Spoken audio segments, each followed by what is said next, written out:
Before I could process what was going on, I started running, my eyes watering as I continued running as fast as I could, not looking back, not caring about how the branches and the sharp leaves were cutting into my skin.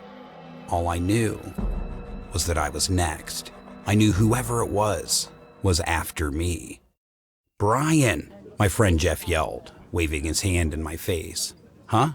You kinda spaced out for a while there, man," he said in a joking tone. "Oh, sorry. I was asking if you were going with us to the haunted trail." I didn't want to seem like a wuss, but thinking about the haunted trail made my stomach twist in knots. "I think I'm gonna sit this one out, man." I knew he'd never let me live it down, but I couldn't go back. It all started a year ago. Halloween was coming up soon, and for the first time in years, both me and my girlfriend didn't have to work on the holiday. We had a thing in common. We both loved spooky things and getting scared. Since it had been so long since we last celebrated Halloween, I wanted this year to be something special and new. So I decided to surprise her by taking her to one of those haunted trails that we haven't gone to before. I'd heard from my best friend Tyler that there was this old trail for adults in a small kind of rural area. It had been days since I last saw him, but I didn't think too much into it.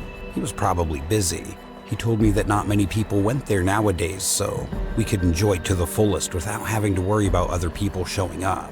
He told me that he had heard that they'd added some more stunts and made it the scariest one yet.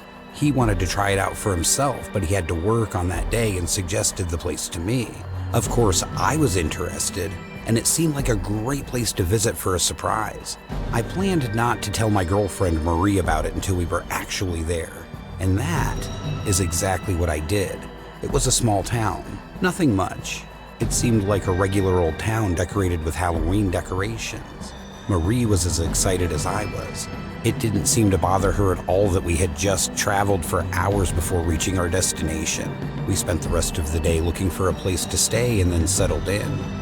The next day, we explored the town. It was around 5 p.m. that we decided to head to the trails. They were further away from the town. I originally thought so because by the time we reached it, it was already dark.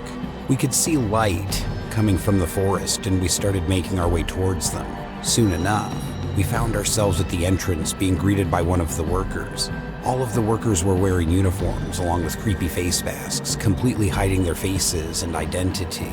One of them gave us a map around the trail and explained a bit about the challenges. We could hear screams echoing throughout the forest, and I think I even heard somebody shouting for help. I wasn't sure. We didn't waste any time going inside enjoying ourselves. We slowly made our way deeper and deeper, managing to make it through some of the challenges. Workers stationed at every corner. As we moved in deeper, the screams got louder. At this point, Marie was a bit on edge, and I started teasing her, making fun of her, when suddenly a woman covered in blood came running towards us and held Marie by the arm. "Help! Help me, please, please help me. This isn't an act. They're going to kill..." Before the woman could even finish her sentence, something came flying from behind, hitting the woman. We both looked in horror as the woman choked out blood before falling to the ground, motionless. Soon after that, a tall man, dressed as a butcher, came stomping towards us. He was covered in blood, wearing a scary mask covering his face. He kept his gaze set on us as he walked forward and pulled a butcher's knife out of the now dead woman's body and hung it on his belt before reaching down again, grabbing the woman by the hair and dragging her back into the darkness. Marie was now visibly frightened, and I won't lie, I was shaken up myself. "Jack, I want to go back," she said in a small voice. "Babe, why? It hasn't been that long since we got here," I replied. She just shook her head in response. "The woman said it wasn't an act," she replied. "Oh, come on. It was probably part of the act too, just to scare us," I reasoned. We argued for a bit before we came to the agreement to stay a bit more before heading back to the hotel. We continued down the path, with a worker jumping out at us from time to time. That was when we saw the same butcher again. There was something about him that was unsettling.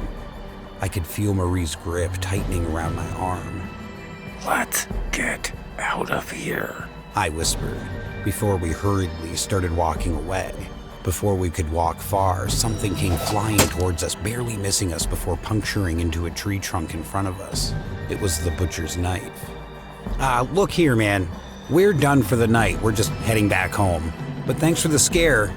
You guys are doing an amazing job, I told the guy before turning back to Marie and taking her hand and walking off. It hadn't even been a second before I turned around to see the same man speeding towards us with the knife in his hand. I grabbed Marie and sprinted as fast as we could. We went off trail in the hopes of losing him. We hid near a large tree. I could hear the leaves crunching, moving closer towards us, and then dying out. I pulled out my cell phone and tried calling for help, but there was no signal. We stayed there for a bit before slowly getting up. I looked around before we started making our way through the forest. That's when I heard a cry. I turned around. I couldn't tell what was wrong until Marie fell to the ground, and I saw the bloody butcher's knife deep inside her back. I stumbled backwards as the butcher came stomping towards her, pulling the knife out, only to slam it back in, making her scream in pain. The butcher kept repeating the process, stabbing into her body, and like the coward I was, I turned away and started running. Not long after, I found my way out of the trail screaming for help. I called 911. It took a while for them to get here. By the time they arrived, the butcher guy was nowhere to be seen. None of the workers knew of any character that was supposed to be dressed as a butcher. The police found Marie's body, along with a few others. To this day, whoever was in that butcher's costume hasn't been caught.